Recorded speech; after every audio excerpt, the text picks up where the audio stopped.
Halo semuanya, kami dari kelompok 12 hari ini akan mempresentasikan materi pertemuan ke-12 tentang siklus produksi. Oh iya, aku hampir lupa nih. Sebelum masuk ke materi, aku bakalan memperkenalkan anggota kelompok 12, yaitu yang pertama aku, Maufuritiara, absen 21, yang kedua Naifa Tianuli Iksandia, absen 26, dan yang terakhir atau ketiga itu Riza Baihaki, absen 31. So, check it out! Siklus produksi merupakan serangkaian aktivitas bisnis dan operasi pemrosesan informasi terkait yang terus-menerus berhubungan dengan pembuatan produk. Berikut diagram konteks siklus produksi. Ada 5 eksternal entitas. Yang pertama, siklus pendapatan. Dari siklus pendapatan, perusahaan memperoleh customer order dan sales forecast atau berapa yang diperkirakan akan terjual. Kemudian, bagian siklus produksi menentukan berapa yang harus diproduksi dan kapan harus memproduksi. Lalu berkaitan dengan siklus pengeluaran adalah ketika bagian produksi ingin memproduksi barang dan jasa dan memerlukan bahan baku, maka bagian produksi membuat dokumen yang disebut purchase requisition atau permohonan pembelian bahan baku tertentu. Kemudian siklus pengeluaran akan memberikan raw material ke siklus produksi. Terkait dengan siklus sumber daya manusia dan penggajian, siklus produksi akan mengirimkan tentang kebutuhan tenaga kerja. Lalu siklus sumber daya manusia ini akan memberikan data tentang labor cost yang isinya adalah upah gaji untuk tenaga kerja. Hubungannya dengan manajemen, siklus produksi mengirimkan report kepada manajemen terkait dengan kegiatan produksi yang berjalan. Lalu hubungan dengan General Ledger and Reporting System, siklus produksi akan mengirimkan data tentang COGM yang nanti akan diolah kembali dalam laporan keuangan. Ada 4 aktivitas dasar dalam siklus produksi. Yang pertama ada desain produk atau rancangan produk, yang kedua ada perencanaan dan penjadwalan, yang ketiga ada operasi produksi, dan yang keempat ada akuntansi biaya. Berikut diagram arus data atau DFD level 0 dari siklus produksi. Ada 4 aktivitas utama, seperti yang tadi sudah disebutkan. Yang pertama ada perencanaan produk, yang kedua ada perencanaan dan penjadwalan produksi, yang ketiga ada aktivitas kegiatan produksi, kemudian yang terakhir ada aktivitas akuntansi biaya. Sistem informasi siklus produksi. Gambar berikut menyajikan bagian dari Enterprise Resource Planning atau ERP yang mendukung siklus produksi sebuah organisasi. Perhatikan bagaimana sistem informasi siklus produksi mengintegrasikan baik data operasional maupun keuangan dari banyak sumber. Departemen Teknik bertanggung jawab untuk mengembangkan spesifikasi produk. Departemen Teknik juga mengakses buku besar dan file persediaan untuk informasi mengenai perkiraan penjualan dan pesanan pelanggan. Departemen Perencanaan Produksi menggunakan informasi tersebut ditambah dengan data mengenai tingkat persediaan saat ini untuk mengembangkan jadwal induk produksi dan membuat catatan baru dalam file pesanan produksi untuk mengotorisasi produksi barang-barang tertentu. Berikut ini adalah ancaman permasalahan umum dan pengendalian untuk memitigasi ancaman tersebut. Yang pertama, ada data induk yang tidak akurat atau tidak sah terkait dengan persediaan bahan baku dan barang jadi yang berisiko pada data, costing, biaya, ataupun jumlahnya yang tidak tepat. Pengendaliannya bisa dengan pengendalian integritas pengolahan data, pembatasan akses terhadap data induk, dan tinjauan pada semua perubahan terhadap data induk. Ancaman yang kedua, pengungkapan informasi penting dan rahasia secara tidak sah. Pengendaliannya bisa dengan pengendalian akses, yaitu ada laporan terhadap akses secara hard copy maupun soft copy. Lalu laporan yang ada di database atau komputer seharusnya dienkripsi sehingga tidak mudah diambil begitu saja. Lalu ancaman yang ketiga, ada kehilangan atau perubahan data produksi. Pengendaliannya bisa dengan backup secara berkala dan harus ada disaster recovery plan untuk menjamin pemulihan data saat ada bencana. Langkah pertama dalam siklus produksi adalah desain produk atau rancangan produk. Tujuannya untuk menciptakan sebuah produk yang memenuhi kebutuhan pelanggan dari segi kualitas, daya tahan, dan fungsionalitas sementara secara simultan meminimalkan biaya produksi. Menghasilkan 2 dokumen luaran. Yang pertama ada daftar bahan baku atau Bill of Materials, dan yang kedua ada daftar operasi atau Operation List. Daftar bahan baku atau Bill of Materials merupakan sebuah dokumen seperti yang terlihat dalam contoh yang menyebutkan nomor bahan baku, deskripsi, dan kuantitas dari tiap-tiap komponen yang digunakan dalam sebuah produk. Lalu daftar operasi atau operation list merupakan sebuah dokumen seperti terlihat dalam contoh yang menspesifikasikan urutan langkah-langkah untuk mengikuti dalam membuat produk, peralatan apa yang digunakan, dan seberapa lama setiap langkah yang diambil. Berikut ancaman dan pengendalian desain produk. Desain produk yang buruk mengakibatkan kelebihan biaya. Pengendaliannya dengan analisis akuntansi biaya yang timbul dari pilihan desain produk dan juga analisis garansi dan biaya perbaikan. Langkah kedua dalam siklus produksi adalah perencanaan dan penjadwalan. Tujuannya adalah untuk mengembangkan rencana produksi yang cukup efisien untuk memenuhi pesanan yang ada dan mengantisipasi permintaan jangka pendek sekaligus meminimalkan persediaan bahan baku dan barang jadi. Metode perencanaan produksi itu ada dua. Yang pertama adalah manufacturing resource planning dan yang kedua adalah lean manufacturing. Manufacturing resource planning merupakan sebuah push system di mana perusahaan akan memproduksi dulu produk barang jadi dan kemudian akan didorong atau dijual ke pelanggan dengan melaksanakan program-program pemasaran. Jadi, di dalam manufacturing resource planning ini ditentukan dulu berapa yang akan dijual, berapa yang akan dibutuhkan untuk diproduksi, baru kemudian diproduksi. Jenis metode perencanaan produksi yang kedua adalah lean manufacturing.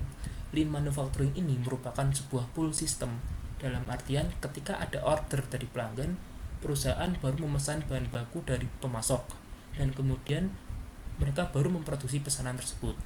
Kedua jenis perencanaan produksi ini dipilih berdasarkan pertimbangan dari perusahaan. Dokumen perencanaan dan penjadwalan ada tiga. Yang pertama adalah production order, yang kedua adalah material requisition, dan yang ketiga adalah move ticket. Yang pertama, production order. Production order adalah sebuah dokumen yang mengotorisasi pembuatan dalam kuantitas yang telah ditentukan pada produk tertentu. Jadi, dengan adanya production order, kegiatan produksi untuk memproduksi sebuah barang dapat dijalankan. Lalu, material requisition. Material requisition merupakan permohonan permintaan bahan baku yang ditujukan ke bagian gudang penyimpanan bahan baku untuk mengeluarkan sejumlah bahan baku yang akan digunakan untuk memproduksi produk tertentu. Lalu, yang ketiga adalah move ticket. Dokumen yang digunakan untuk memperlihatkan pergerakan bahan baku dari gudang bahan baku ke produksi disebut move ticket. Berikut adalah contoh sampel dari production order. Di situ kita bisa lihat bahwa diketahui nomor pesanan, kemudian nomor produk, deskripsi, kuantitas produksi, kemudian diketahui siapa yang mengotorisasi, kemudian tanggal pembuatannya kapan, tanggal penerbitannya kapan, tanggal penyelesaiannya kapan, dan akan dikirim kemana setelah bagian ini selesai. Berikut adalah contoh dari material requisition. Jadi seperti kita bisa ingat tadi bahwa material requisition merupakan permohonan permintaan bahan baku yang ditujukan ke bagian gudang penyimpanan bahan baku untuk mengeluarkan sejumlah bahan baku yang akan digunakan untuk memproduksi produk tertentu. Jadi kita bisa lihat bahwa di situ diketahui pre-number yang mana secara otomatis akan tersedia. Lalu di situ kita bisa lihat bahwa diketahui juga akan diterbitkan kemana, kemudian diketahui tanggal penerbitannya kapan, lalu diketahui nomor pesanan produksi, dan juga di situ diketahui adanya tanda tangan dari siapa yang menerbitkan dan siapa yang menerima, agar bisa dijadikan sebagai bukti penerimaan dan pengeluaran. Berikut ini adalah ancaman dan pengendalian yang bisa diterapkan untuk memitigasi ancaman tersebut pada suatu rancangan produk. Ancaman yang pertama adalah rancangan produk yang buruk menghasilkan biaya yang berlebihan. Jadi misal perusahaan menggunakan bahan baku yang terlalu mahal, maka penggunaan bahan baku yang terlalu mahal itu akan menyebabkan biaya produksinya akan meningkat. Atau rancangan produk yang sangat rumit, sehingga akan menyebabkan jam tenaga kerja langsung yang lebih banyak, dan akhirnya akan meningkatkan biaya produksi. Selain itu, rancangan yang rumit ini mungkin juga akan mengakibatkan terjadinya produk yang defect atau produk yang tidak sesuai dengan kualitas, sehingga akan menambah biaya produksinya. Lalu, apa pengendalian yang bisa dilakukan oleh perusahaan? Pengendalian yang bisa dilakukan oleh perusahaan yang pertama adalah analisis biaya yang muncul dari pilihan perancangan produk.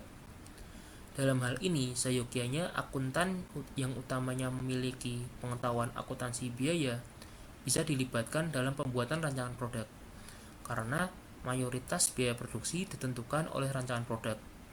Jadi ketika rancangannya ini salah, maka biaya produksinya akan berlebihan dan akan menyebabkan inefisiensi.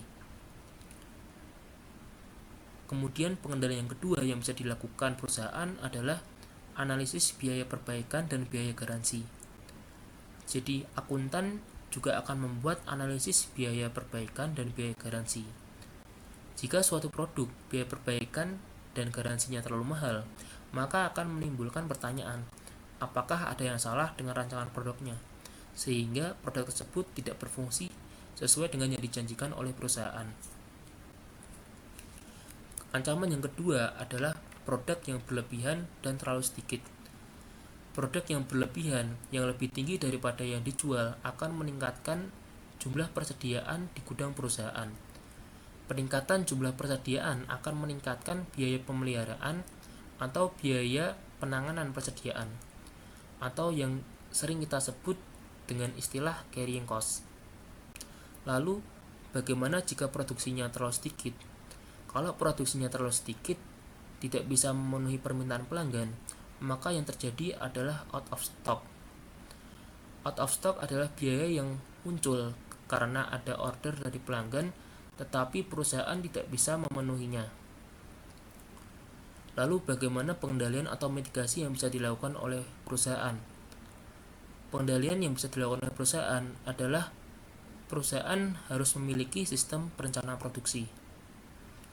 Lalu perusahaan juga harus melakukan review dan persetujuan order produksi dan jadwal.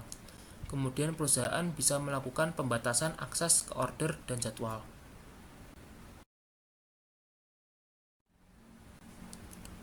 Langkah ketiga dalam siklus produksi adalah pembuatan produk yang sebenarnya. Computer Integrated Manufacturing atau CIM adalah sebuah pendekatan manufaktur dengan banyak proses manufaktur yang dijalankan dan diawasi dengan peralatan terkomputerisasi, sebagian melalui penggunaan robot dan pengumpulan data real-time dari aktivitas manufaktur. Salah satu ancaman yang ada di dalam suatu operasi produksi adalah pencurian persediaan dan aktiva tetap. Maka dari itu, untuk mengurangi risiko kehilangan atas persediaan, perusahaan dapat melakukan pembatasan akses fisik terhadap persediaan atau aktiva tetap. Dan seluruh pergerakan internal dari persediaan atau aktiva tetap harus didokumentasikan. Kemudian selanjutnya adalah request for proposal. Request for proposal adalah sebuah permohonan oleh sebuah organisasi atau departemen bagi pemasok untuk mengajukan penawaran guna memasok sebuah aktiva tetap yang memiliki karakteristik spesifik. Akuntansi biaya.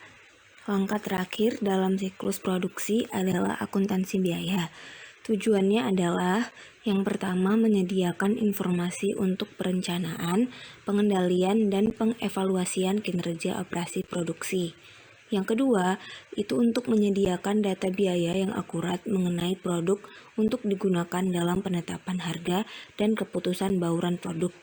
Yang ketiga, mengumpulkan dan memproses informasi yang digunakan untuk menghitung nilai-nilai persediaan dan harga pokok penjualan yang muncul dalam laporan keuangan perusahaan. Perhitungan biaya job order atau job order costing itu adalah sebuah sistem biaya yang menentukan biaya ke batch produksi tertentu atau pekerjaan. Lalu ada perhitungan biaya proses atau proses costing. Itu adalah sebuah sistem biaya yang menentukan biaya ke masing-masing proses atau pusat kerja dalam siklus produksi dan kemudian menghitung biaya rata-rata untuk semua unit yang diproduksi. Data penggunaan bahan baku. Ketika produksi dimulai, penerbitan permintaan bahan baku memicu debit barang dalam proses untuk bahan baku yang dikirim ke produksi. Jika bahan baku tambahan diperlukan, debit yang lain dibuat untuk barang dalam proses. Lalu ada biaya tenaga kerja langsung. Itu adalah kartu jam kerja atau job time ticket. Itu adalah sebuah dokumen yang digunakan untuk mengumpulkan data mengenai aktivitas tenaga kerja dengan mencatat jumlah waktu seorang pekerja yang dikeluarkan dalam setiap tugas pekerjaan tertentu. Penggunaan mesin dan peralatan. Ketika perusahaan mengimplementasikan CIM untuk mengotomatiskan proses produksi, proporsi yang lebih besar dari biaya produk yang terkait dengan mesin dan peralatan yang digunakan untuk membuat produk tersebut. Lalu ada biaya overhead pabrik. Overhead pabrik itu adalah seluruh biaya manufaktur yang secara ekonomis tidak layak untuk dilacak langsung terhadap pekerjaan atau proses tertentu. Oke, kita udah sampai di ancaman dan pengendalian. Data biaya yang tidak akurat dapat menurunkan efektivitas penjadwalan, produksi, dan melemahkan kemampuan manajemen untuk mengawasi dan mengendalikan operasi manufaktur. Meningkatkan pengendalian dengan sistem perhitungan biaya berbasis aktivitas. Perhitungan biaya berbasis aktivitas atau yang biasa kita sebut Activity Based Costing atau ABC itu adalah sistem biaya yang dirancang untuk melacak biaya pada aktivitas yang menimbulkannya. Sistem perhitungan biaya berbasis aktivitas berbeda dari sistem akuntansi biaya konvensional dalam 3 cara yang penting, yaitu yang pertama ada sistem biaya berbasis aktivitas berusaha secara langsung untuk menelusuri proporsi besar dari biaya overhead ke produk. Yang kedua, sistem biaya berbasis aktivitas menggunakan sejumlah besar biaya pool untuk mengakumulasikan biaya tidak langsung. Sementara, sebagian besar sistem biaya tradisional menyatukan seluruh biaya overhead bersama-sama. Yang ketiga, sistem biaya berbasis aktivitas berupaya untuk merasionalkan alokasi overhead ke produk dengan mengidentifikasi pemicu biaya. Keputusan yang lebih baik. Sistem biaya tradisional cenderung membebankan terlalu banyak overhead terhadap beberapa produk dan terlalu sedikit ke produk lain karena terlalu sedikitnya pool biaya yang digunakan. Berikut perbandingan laporan berdasarkan sistem biaya berbasis aktivitas dan tradisional. Kalian bisa pause di video ini atau di bagian ini untuk melihat kalau misalnya analisis perhitungan biaya berbasis aktivitas itu lebih baik daripada laporan biaya tradisional. Peningkatan manajemen biaya. Para pendukung berargumen bahwa keuntungan lain dari perhitungan biaya berbasis aktivitas adalah bahwa perhitungan tersebut jelas mengukur hasil tindakan-tindakan manajemen atas profitabilitas secara keseluruhan. Biaya kemampuan aktivitas itu sama dengan biaya aktivitas yang digunakan ditambah biaya kapasitas yang tidak digunakan. Peningkatan pengendalian dengan metrik kinerja inovatif. Throughput adalah sebuah ukuran efektivitas produksi. Throughput itu adalah suatu ukuran efisiensi produksi yang menunjukkan jumlah unit bagus yang dihasilkan dalam suatu periode waktu tertentu. Throughput itu juga adalah total unit yang diproduksi dibagi waktu pemrosesan dikali waktu pemrosesan dibagi total waktu kali unit barang per total unit. Kapasitas produktif adalah syarat pertama dalam formula tersebut. Kita udah sampai di part terakhir di video hari ini, yaitu tentang ukuran pengendalian kualitas. Biaya pengendalian kualitas itu dapat dibagi ke dalam 4 area, yaitu sebagai berikut. Yang pertama, biaya pencegahan berhubungan dengan perubahan terhadap proses produksi yang didesain untuk mengurangi tingkat kecacatan produk. Yang kedua, itu ada biaya inspeksi yang berhubungan dengan pengujian untuk memastikan bahwa produk memenuhi standar kualitas. Yang ketiga, biaya kegagalan internal berhubungan dengan pengerjaan ulang atau pembuangan produk yang diidentifikasikan sebagai produk cacat sebelum penjualan. Dan yang keempat atau yang terakhir itu adalah biaya kegagalan eksternal yang dihasilkan ketika produk cacat dijual ke pelanggan. Biaya ini meliputi biaya-biaya seperti klaim kewajiban produk, garansi dan biaya perbaikan, hilangnya kepuasan pelanggan, dan kerusakan reputasi perusahaan.